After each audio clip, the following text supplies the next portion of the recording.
അനുമേ, നിങ്ങൾക്കറിയാത്തൊരു കാര്യമുണ്ട്. നിങ്ങൾ വിചാരിക്കുന്ന പോലെ നമ്മൾ വേറെ കാസ്റ്റ് ആയതുകൊണ്ടല്ല എൻ്റെ വീട്ടിൽ സമ്മതിക്കാഞ്ഞ്. എൻ്റെ വീട്ടിൽ പുറത്തു വരാൻ പറ്റാത്ത കുറച്ച് വെച്ചാരാധനകൾ നടക്കാറുണ്ട്. അറപ്പും വെറുപ്പും തോന്നുന്ന പല കാര്യങ്ങളും നടക്കാറുണ്ട്.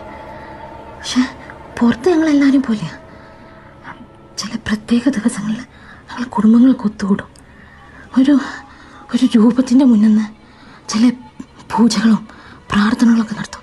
അപ്പോൾ പ്രാർത്ഥന എന്നൊന്നും പറയാൻ പറ്റില്ല, ആ വിചാരം. കറുത്ത പ്രാർത്ഥന,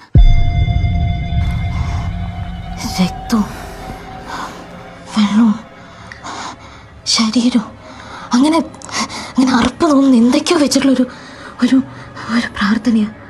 ഞാൻ പേടിച്ചിട്ട് ഓടിപ്പോകുന്നതാ. ഇത് ഞാൻ പുറത്ത് പറയുന്നുള്ളതുകൊണ്ട് അവരെന്നെ കുറേ തവണ അപായപ്പെടുത്താൻ നോക്കിയിട്ടുണ്ട്. ഞാൻ എത്ര ദിവസമായി ഉറങ്ങിയിട്ടെന്നറിയോ? കാണുന്നൊക്കെ ഒരേ സ്വപ്നം. എനിക്ക് പേടിയാവുക.